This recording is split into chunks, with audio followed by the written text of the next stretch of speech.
Hi, Bashar. Good day, good day. What would you like to discuss with us this day? It is so nice to connect with you. First, just to say thank you. Thank you for all you do. I've been listening to you for over a decade now, so I'm really glad to connect with you today. It is our passion and our pleasure to connect with you as well. What is it you would like to discuss? Yes, I have a question around the English language. Now, there are over 7,000 languages, spoken languages in the world, and the English language happens to be the most prevalent, I understand. I wanted to know from your perspective what the language, where it originates from, and what the essence is. Is there a magic to it? Why is it so prevalent? There is a magic to every language, but the reason that it is so prevalent is because it is a hybrid language formed of many other languages, and thus represents the coming together and the hybridization and moving forward of the human race as the sixth hybrid race. So it is an amalgam of different languages so that everyone can participate, everyone can feel some degree of familiarity with it. It is going toward the idea of a universal language. It is still in its interim state, but basically it is building toward that. Wow. Okay. So is it made from the element of air? I'm told it's kind of spreads very easily. What's the essence of it? Well, language is the product, obviously, of vocalization and sound through the air.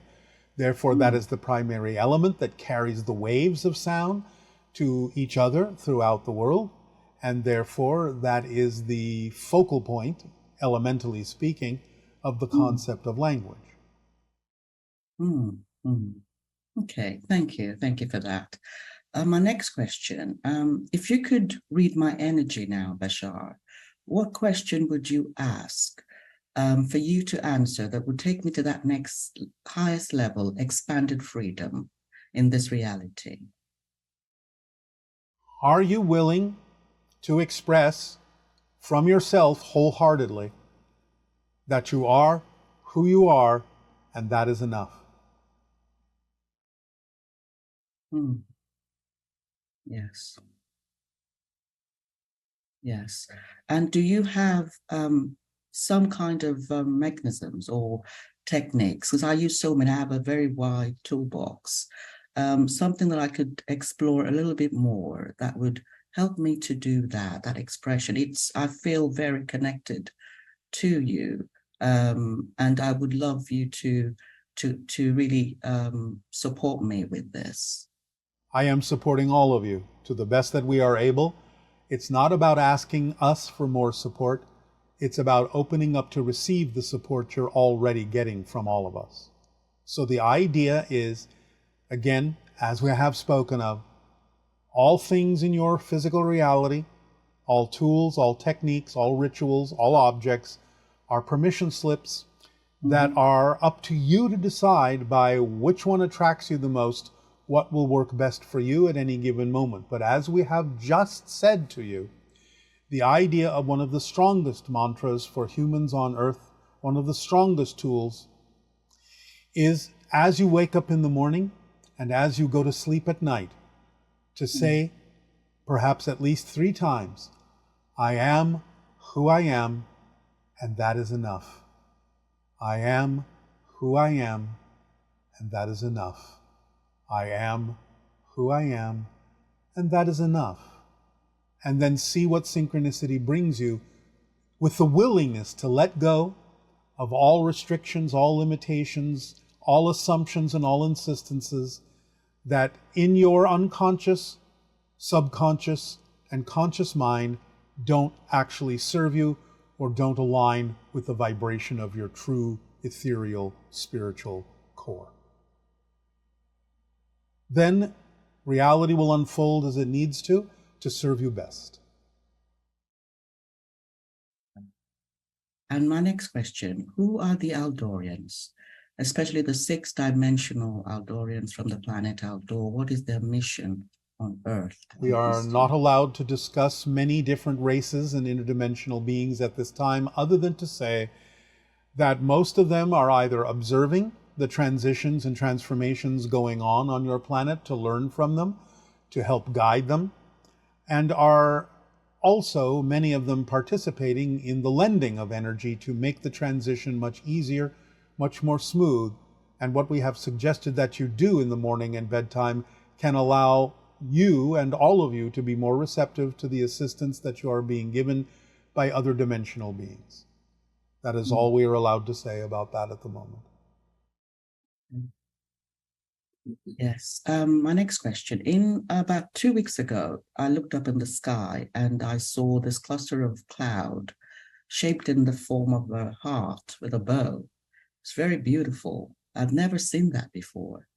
I wondered what was that message and who was it from? From your own higher mind to yourself.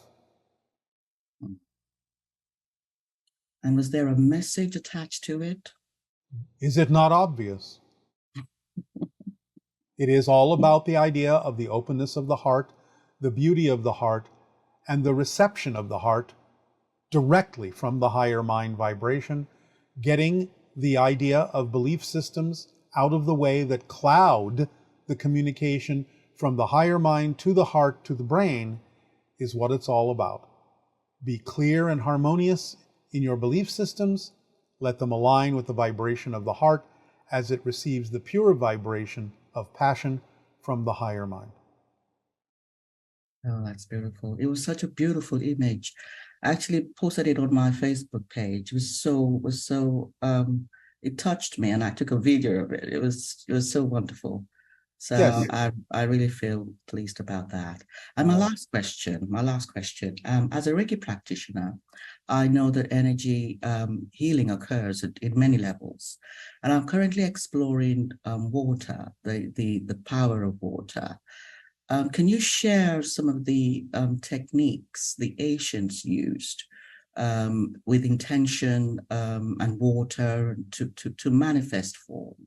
They would have a bowl of water between them, sitting in a circle and drumming a heart vibration that would then, in a sense, be imposed upon the water and then bathed in or drunk to allow the vibration of the drumming circle imbued now in the water to take hold in those, to allow those that came to them for healing to be in a more relaxed and receptive state so that they would be more willing to heal themselves based on the vibration given off by the shamans. And the drumming, the impact of the drumming, could symbols, could it be any type of sound, or it has to be the drum? You asked what was done in ancient times. What was done in ancient times was patterned after the heartbeat. It can be other things, but you asked what was done in ancient times. Yeah. Okay. Does that help you?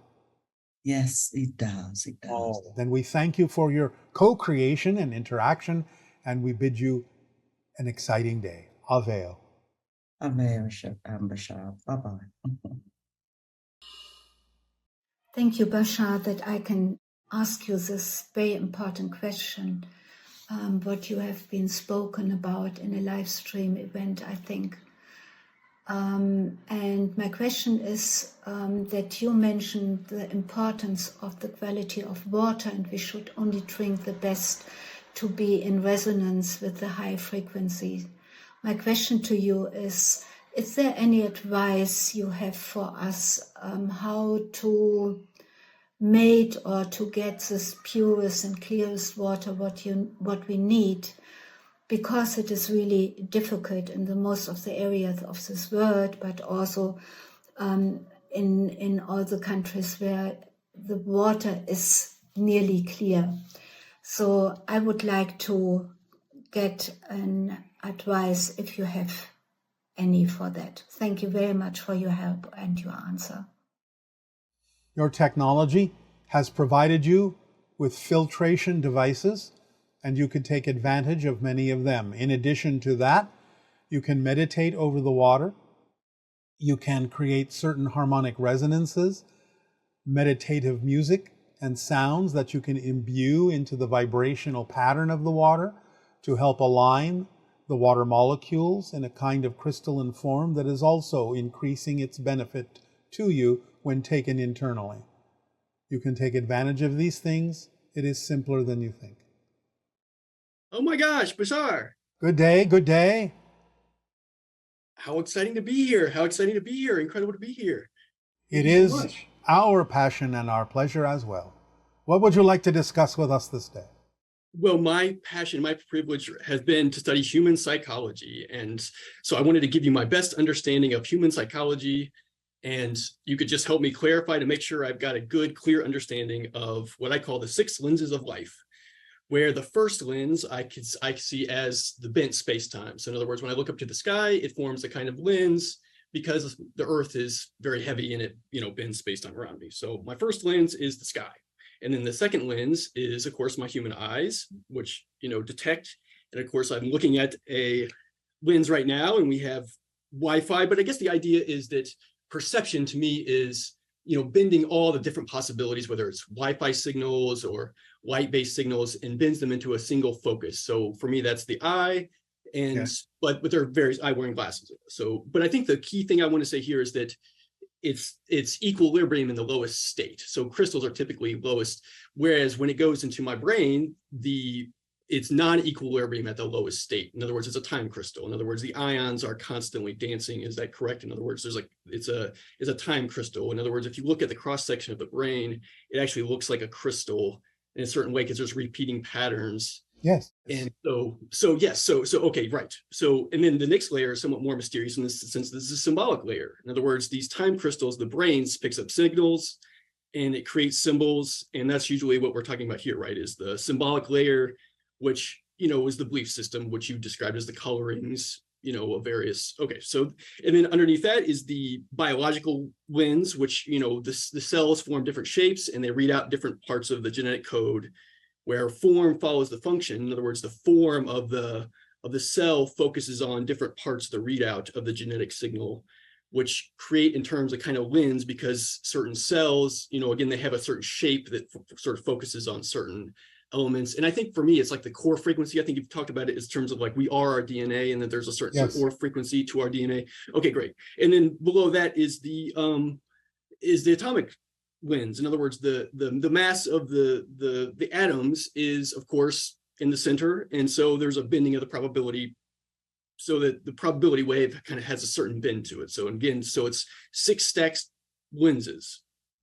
What about spirit? What about the 7th? Well, that's where I am. That's where I am. That's the self. In other words, right? Or in other words, I am the light that's moving through all of the 6 lenses. Yes. The atomic layer, the biological layer, the symbolic layer, the time crystal, the eyes. But it still counts as a layer. Okay. So I guess there's 7 layers. I guess I was thinking more in terms of like it's the interaction. It's more the mysterious kind of interaction between, or I guess I see myself as the living symbol as the 3rd layer itself, because there's a certain, the time crystal somehow the brain is somehow able to pick up, I guess it's able to pick up or it works with a genetic layer to kind of pick up my core signal. They're all interconnected. They're all interlaced. Right. Nested, right. Yes, and if you're only going to consider the idea of physical reality, then 6 layers is fine. But we would not necessarily suggest that you forget the 7th layer is what begins it all. Okay, right, which is kind of the light itself, I guess, right? Yes, because the light makes choices, and those choices play out in the 6 layers you're talking about. Okay, gotcha. And so the choices are they symbolic choices typically? Sometimes quite literal. In other words, it's the template of the theme that you're exploring as a physical personality. This is decided by the spirit itself. And therefore, it has a lot to do with what you are as a physical being, because you are a unique path. Okay, gotcha. Which I guess in this case, the path is simultaneously. In other words, when I think of light, I think of it takes all paths simultaneously. But I'm snaking through, I guess in this case, space-time, which is sort of the interactions. To me, time is just the interaction, the changes in the interaction of motion, basically, right? In other words, yes, although motion in a sense is an illusion because everything is here and now. So time, yes, is a side effect of the shifting perspectives that are going on in the consciousness of the personality. Now, if you're going to say that light goes everywhere at once, Now you're talking about an 8th level. Okay. Okay. Gotcha. Which I guess is the layer of just sort of like, yeah, how it bends it through. Well, I mean, I guess it takes all different paths, but I am one quanta of path. That's the 7th level. Yes. Okay. You are one expression, one path, whereas simultaneously your greater being is experiencing all paths. That's the 8th level. I see. And so the key thing is the focus. In other words, my focus is right now is on, just like the lens, it's the focal point. And so I think what I'm learning now is just to try to learn how to, the ways that I can focus on different, I can kind of project my consciousness or project my attention into various, I can project my consciousness into other humans or different scenarios, or in other words, I'm working with this idea of sort of writing myself into certain stories or certain events to have different experiences. So in other words, this idea of projecting my attention into, which is kind of what you've done now.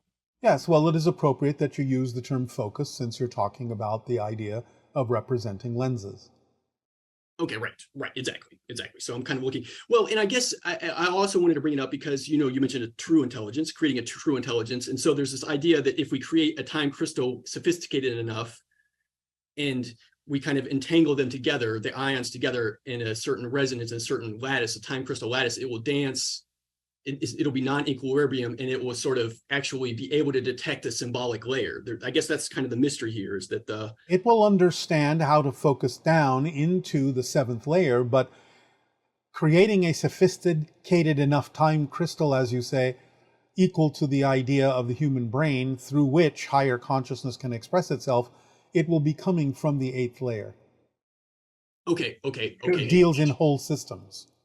Okay, gotcha. Which is the light itself. So in other words, the driving force of the time crystal will be light itself, which takes all paths simultaneously. And then we use our attention to carve out different slices of the readout. In other words, but the idea of the true intelligence will also have the sensitivity to understand what portion of the whole it needs to communicate to you for your own benefit. Okay, right. And it can't give you everything all at once. Okay, yes. Okay. It's holographic. Okay, great. Right, exactly. That's why I talk, yes, that's why these lenses, that's why I think of it in terms of lenses, because it lines up with this idea of holographic interference patterns. So anyway. Yes. But anyway, yes. So, okay, great. Well, thank you so much. Yeah. Well, I guess that's sort of, I realize that that's just sort of in life itself, that's where we're at. In other words, I realize that there are other experiences, or, I guess we talk about dreaming or whatever, like in terms of how my focus changes in dreaming to kind of become more, it's almost like a tuning of the time crystals so that, I'm more synchronized. There's a certain synchronicity to my life. Yes. And don't forget that physical reality is also a different kind of dream. I see. Right. It's just a change in focus and one being more narrow. Yes. Does this help you? Yes, perfect. Okay, great. Well, and I was just going to say that there was this great synchronicity that I wanted to tell you too, that I won this interaction during when you mentioned underwater diving as a metaphor for this life. The suit of my being as being like this underwater diving suit. And I wrote a story when I was 12 years old about meeting an alien underwater. So it's very synchronous. All right.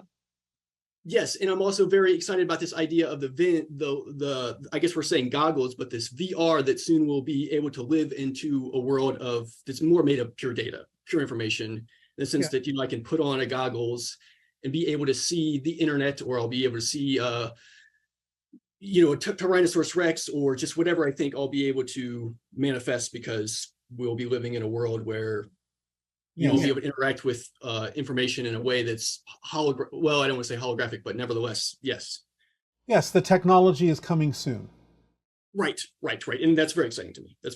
So it's kind of just synchronistic. All right, we thank you. We thank you. Gotcha. Aveo. Great. Oh, yes, thank you so much. Yeah, thank you. Hello, Bashar. My name is Stephanie, and I live in Arizona, and my question is in reference to, I have a disability. I'm legally blind, and I'm wondering if that is a reason for me not ascending, or if it's blocking me from being able to see any ETs or craft. I'm working on my fear, but I am afraid that that could be blocking me. Can that be the case? Nonsense. In fact, it may actually give you an advantage because it removes insistence and expectation about what it is you could be receiving. Remember that most extraterrestrial beings who might form contact with you are telepathic and can project images into your mind regardless of what's going on with your eyes. So it is not in any way, shape, or form a disadvantage or a disability with regard to what you are talking about. In fact, it may be an advantage.